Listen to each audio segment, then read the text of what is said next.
Hey, Jared, did you catch this week's Raw? Yeah. What about SmackDown? Yeah. What about Dynamite? Yeah. What about Impact or Ring of Honor or Collision or the pay-per-views? Yes. I think there's a little too much wrestling out there. Maybe. Let's talk about it here on Falls Count Anywhere.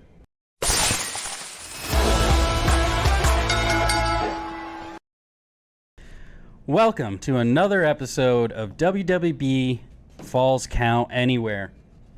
So we're getting a little bit more on the business side this episode. We're talking about the possible oversaturation. Saturation. We're talking about the oversaturation of the TV wrestling product. We just had the announcement a couple weeks ago of the new AEW Collision show. And I think we've mentioned it before. There's wrestling on every night of the week now. And, I mean, if you're a hardcore wrestling fan, this can be a good thing. But is it good for the business?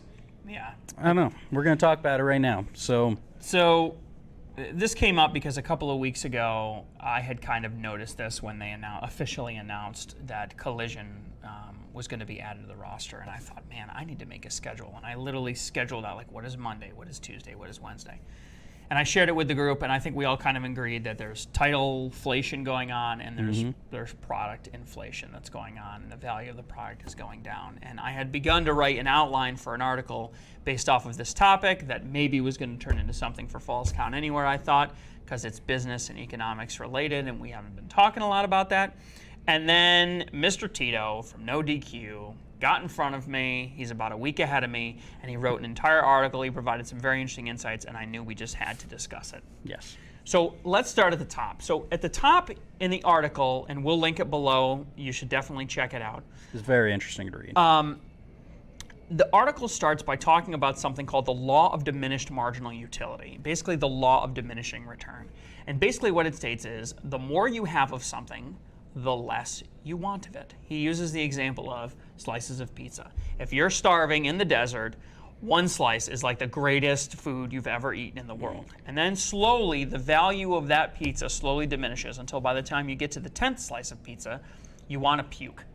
And that's essentially the situation that we found, or at least I think it's the situation that we found ourselves in the world of professional wrestling. And he goes all the way back to the mid-90s, and he talks about how way back, and I'll read directly from it. During the 1990s, the only primetime show that was demanded of you was Monday Night Raw, and it was only 1 hour long.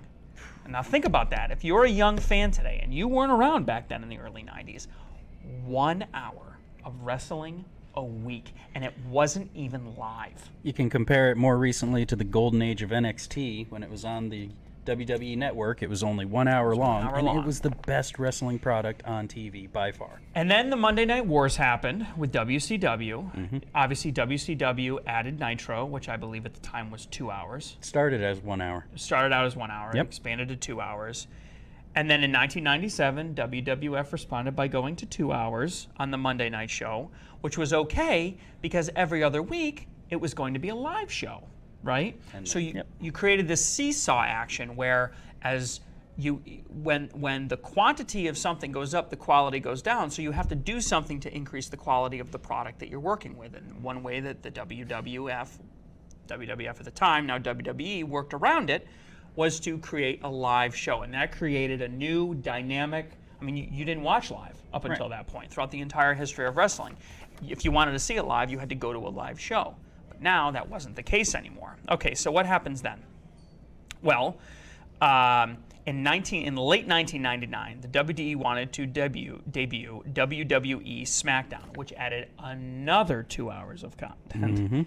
That wasn't live. It was pre-recorded, typically on Tuesdays, the day afterwards, so it was always in a neighboring town almost, which again, added, so now you've got 4 hours of primetime wrestling. Then, fast forward another decade or so to the 2010s, Raw goes to 3 hours. So now you have 3 hours of television on Monday night. You've got 2 hours of television on Friday night. PLEs, you're still fighting with, in the 2010s, you'd be fighting with Impact, right?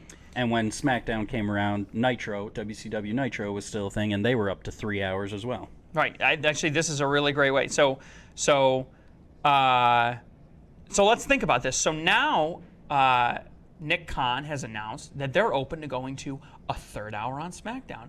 And we have some people on our particular show, Dan, that want them, that are open to the idea of them going to 3 hours. We need to have an argument over this one. So this is what it says right here.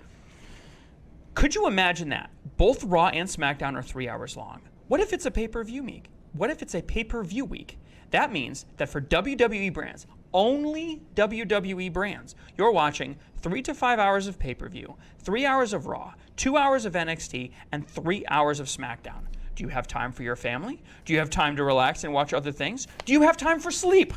Is the question he asked. Family and sleep are overrated. Come on. So now you have All Elite Wrestling, which has entered the fray, right? And at first it started out Wednesday night, Dynamite, 2-hour program. They were doing some online stuff, but it wasn't on television. You could choose to ignore it. It didn't screw up the storylines or anything like that. You could choose to ignore it without missing out on any of the story. So now let me just paint for you a picture of what we're looking at right now. If you're a fan of both WWE and AEW, and let's just say Impact as well, the 3 biggest brands in the market right now. You've got Sunday night, which is almost guaranteed, at least 50% of the time, to be some kind of a premium live event. You've got Raw, 3 hours on Monday, NXT for 2 hours on Tuesday, Dynamite for 2 hours on Wednesday, Impact Wrestling, another 2 hours on Thursday, Friday Night SmackDown, which is 2 hours, potentially Possibly 3. Yep. AEW Rampage for 2 hours on Friday night. Yep. Saturday night, possibly a pay-per-view, or AEW Collision for 2 another hours. 2 hours on top of that. And basically his argument here, and I think it's 100% true, is you're asking too much of the wrestling fan base. Absolutely. You're asking the average fan, and especially now, if you had created a brand split, you could establish some kind of brand loyalty, and you could say, you know what, I'm a Raw guy. So I'll watch the premium live events, and I'll watch Raw every week, because that's the brand that I like. To be fair, they have tried that in the past, and it didn't work. Well, I think it could work now with how saturated the market is now, but I think the problem is that they aren't sticking to the brand split. And so because of that, you're essentially demanding, hey, do you want to know what's going on with the Bloodline right now? Well, you need to tune in every night, every time, because God only knows what's going to happen, right? You've got main roster guys that are getting sent down to the NXT roster. You've got NXT people that are getting drafted up and taking their titles with them. It's true. Women's Tag Championship NXT is now on SmackDown. So you're like basically holding a proverbial gun to your fans, and you're saying to them, You have to watch, hey, otherwise you miss out. That's an awesome storyline you got there. Be a shame if something bad happened to it, Yep. right? You're essentially demanding more and more and more from your customers, and it's not working. And he makes a solid argument here. He talks about how it's actually affecting, the fans are getting burnout. He says here, I'm going to do another quote. You can't give me that Nielsen ratings no longer matter crap. I added the crap part.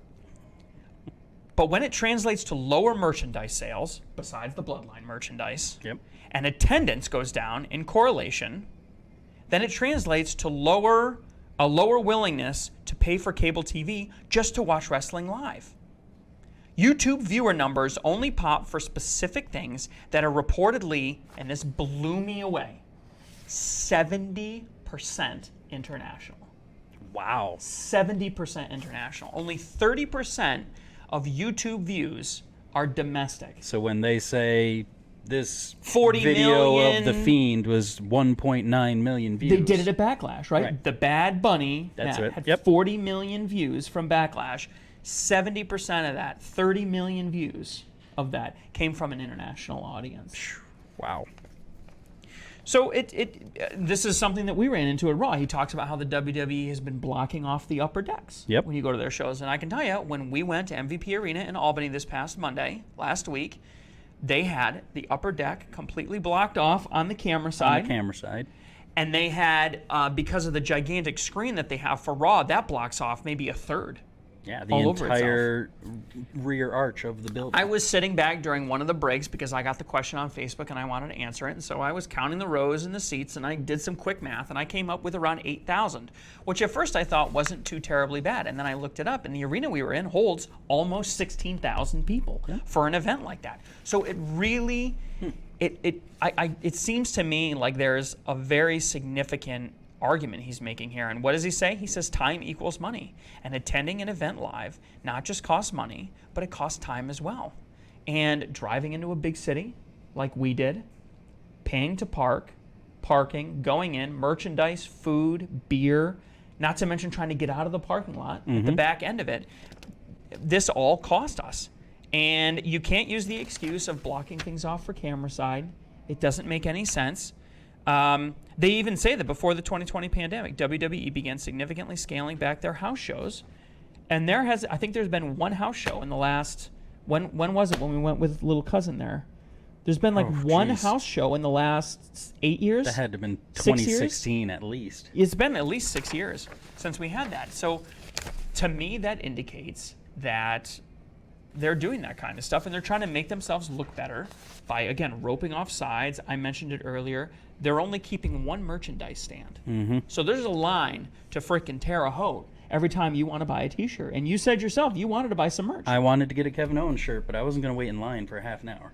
And it it's the only table in the entire arena. And frankly, we got there an hour and a half before the official show started. Yep. We got there 45 minutes before the dark matches, the main event matches started.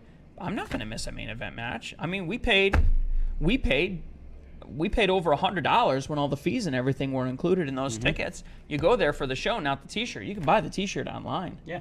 So it doesn't make any sense at all. There's one merch table. The whole thing is entirely overexposed. And I kind of got this image. I'm gonna quote again from this article, but I got this image. Sure, these TV deals are amazing for the WWE, especially for AEW, reportedly receiving $50 million extra for AEW Collision. But it's out of desperation, as cable and satellite and even broadcast TV channels are desperate for content because the streaming services have caused a massive reduction in households watching standard television. The peak was reached for cable satellite around 100 million homes during the 2010s, and since then, it's dropped about 15 million over the last 10 years. Those numbers include streaming cable numbers like Sling and YouTube. And I just got this image of Jack and Rose on the Titanic cuddling each other in the cold, desperately hanging on to each other as the world sinks beneath them and death becomes imminent. The cable providers are trying to prop them up for content, so they're offering them more money than they're worth. The law of supply and demand is no longer in place because they're so desperate for content, and yet they're still living off the fumes of the successful cable boom from 10 years ago. They haven't run through all that cash yet. But when they do, it's going to come crashing down. And this is where things get really interesting in the article, because now he says, let's compare the WWE to other similar event-based content. And he points specifically to the NFL, the MLB, NHL, NASCAR, NBA, and UFC. And he says, yeah, looking at a deal like the recent deal that was hatched for WWE, $600 million for all of their content per year. Wow, that sounds amazing. Except, what's the NFL TV rights? $13 billion. Per year. Per year. Oh my gosh. Keep in mind, how many weeks in a year for the WWE? 52. How many weeks in a year for the NFL? I don't even know. 10? 18. 18. Oh my gosh. Technically 20 if you count like the whole postseason and everything. I mean, it's an absurdity. So I literally broke it down here. So if you take their contract, so if you think of it, so that's roughly 150 shows a year divided by $600 million. You get $4 million a show. So WWE is getting $4 million a show. Wow, that sounds really good. Except the UFC does $300 million a year for their TV rights, but they only do 30 a year. Just over 2 shows a month. That's all that they do. Wow. So they're making $10 million a show. And then Steve, our wonderful producer, knows a lot about NASCAR. He's a NASCAR buff. So I asked him, NASCAR here is listed $800 million a year. So these are the only 3 promotions that are in the millions, not the billions. UFC, NASCAR, WWE. I said NASCAR. How many NASCAR, what is it, Sprint Cup series or whatever it is, how many of those? Oh, he says, there's 38 races. Well, $800 million, that's $20.5 million per race. One afternoon. What's that, 4 hours? 5 hours of programming in a single week? 38, that's less than one a week? And you're making $20.5 million on that. I got to tell you, it really shifted, because when you look at something like $600 million, you think, wow, they could really use that cash. Every time they sign a deal like that, their stock price goes through the roof and it looks really good. I mean, when you compare it to their peers, it's a joke. Wow. It's a joke. I mean, it makes no sense. The hilarious part, quote, the hilarious part is that the WWE actually outdraws MLB, NHL, NASCAR, NBA, and UFC on viewership per show. But their value is deemed to be much lower by television networks and sponsors. But again, if the WWE drew 4 million viewers on cable TV, as they did through early 2015, their TV deals would be much larger than what they see today. So, what's the solution? And I love his solution here. So let's talk about this for a second. Reduce Raw to 2 hours. Yes. Eliminate AEW Rampage entirely. Yes. Kill it. Move NXT to Peacock exclusive and turn it back into a 1 hour show. Yes. Now, this would hurt you in the short term, but it would save you in the long term.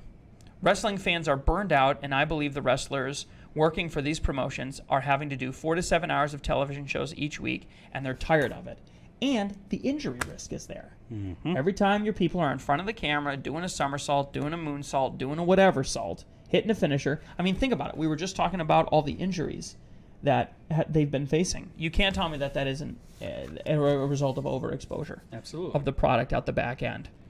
So I think he makes some very interesting, some very bold statements here. I'm going to skip over. He's got a very interesting session on WCW, and he makes a pretty strong argument for how inflation of their product helped expedite their downfall. Eric Bischoff says that all the time. Adding Thunder is what ultimately killed WCW. I want to hear what you have to say. I'm just going to read you the quote, and I want your feedback. And here is where I really want to make a point, he says. I'm glad that Roman Reigns barely wrestles and defends his title. In fact, I'd encourage him to keep up the great work. He's not overexposed on the roster. He actually was from 2015 to 2019. Yep. In smaller doses, Roman is easier to digest and is thus getting much more over with the fans. Anything Roman does now is golden.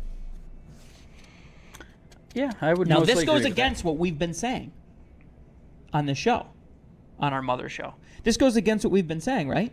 We've been saying Paul Levesque, Triple H, is taking shots at Roman Reigns. This title is going to be defended every week, every time, everywhere. This guy's making the argument for the opposite. He's saying, and maybe that's why they're not taking the Universal or the WWE title off of Roman, because in a sad way, they know that they kind of have to burn the candle at both ends.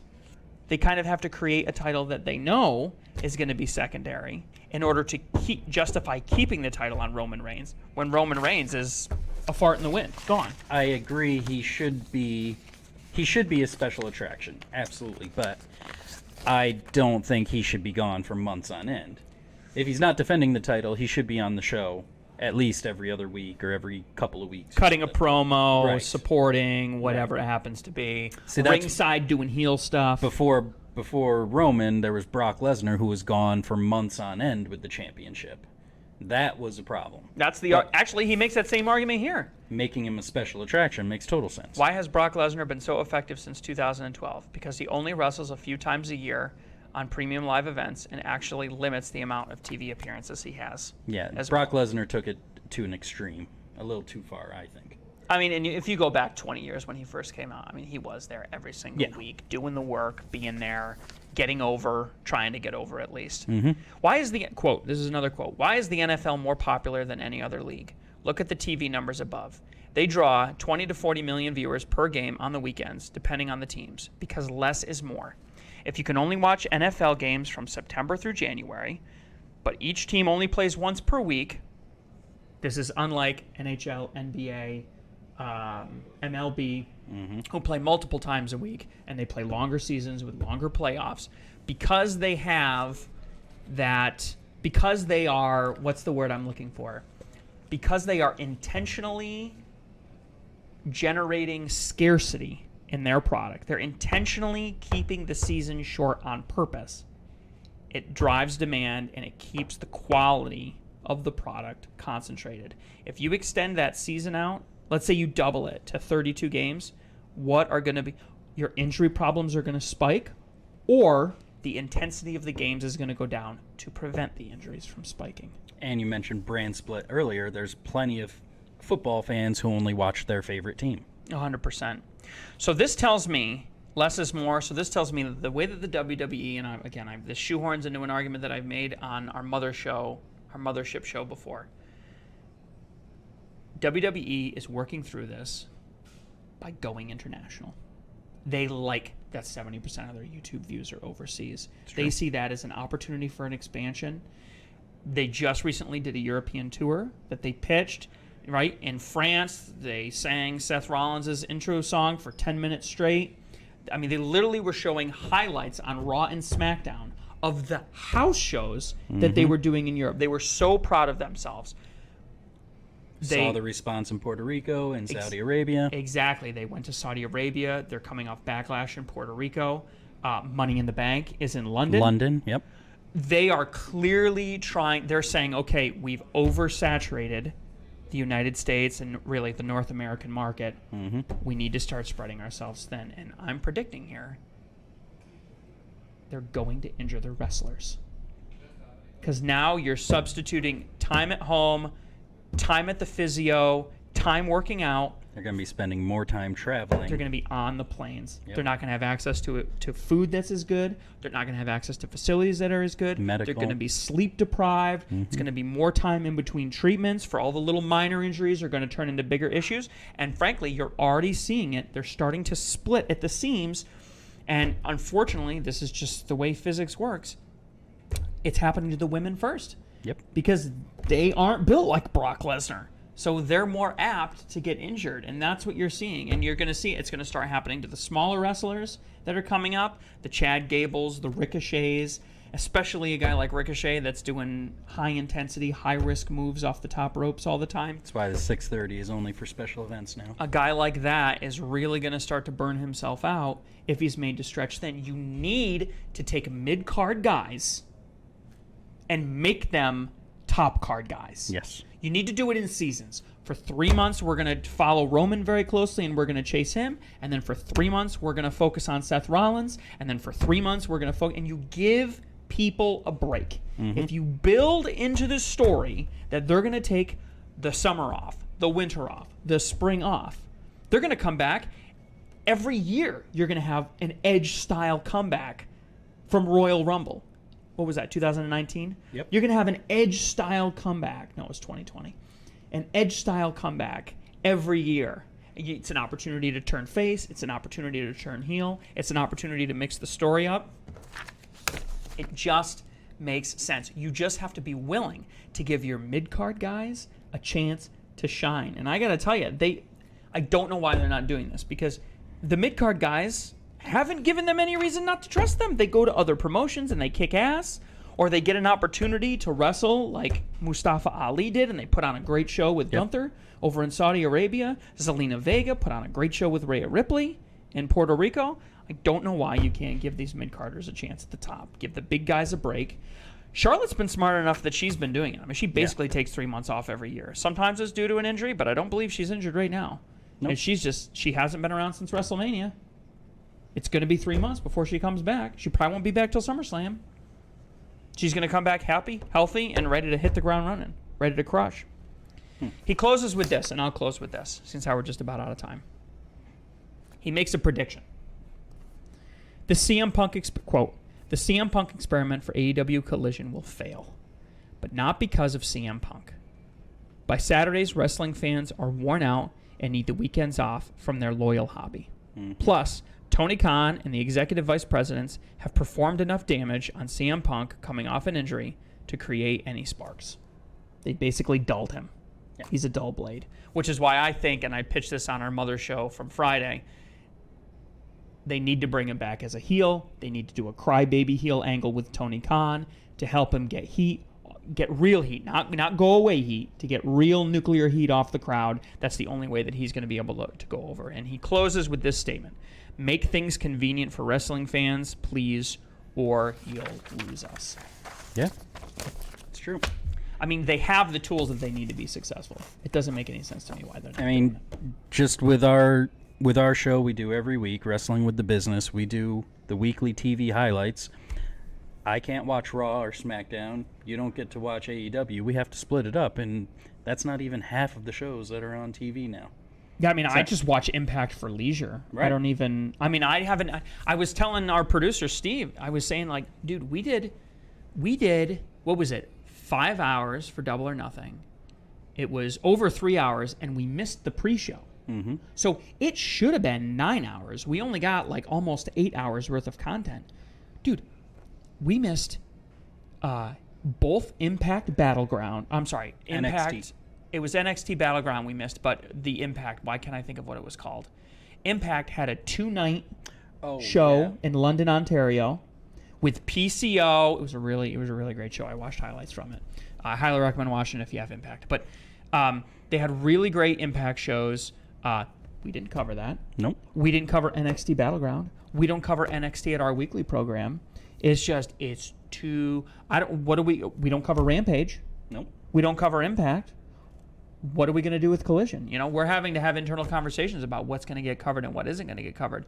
It's just too much. It doesn't make any sense. The solution is there. They just need to follow it. It really isn't hard. So we'll see what happens in the future. This is a bold prediction about CM Punk, but when it comes to burnout, I agree with him 100%. And I think that you are seeing it. I think we need to get a little bit more creative about solutions, that we need to bring some of the mid-card guys up and stick with a brand split. But I think I don't think it's past the point of no return. I think it can be saved. Plug where that article came from again. NoDQ.com. It was written by Mr. Tito. It's called "Too Much Televised Wrestling is Harming AEW and WWE Attendance." It's 100% right. It's the article that I was trying to write but couldn't write. Check it out below. We're going to link it below. Go for it. It's really good. Good content. And while you're checking out that link down below, leave a like, share, subscribe, and leave a comment. Let us know what you think. Is the product too saturated right now? What do you like to watch? If you could only watch 1 or 2 shows a week, what do you choose to watch? And where do you watch it? Do you have cable? Do you have a streaming service, Sling, whatever it is? Let us know.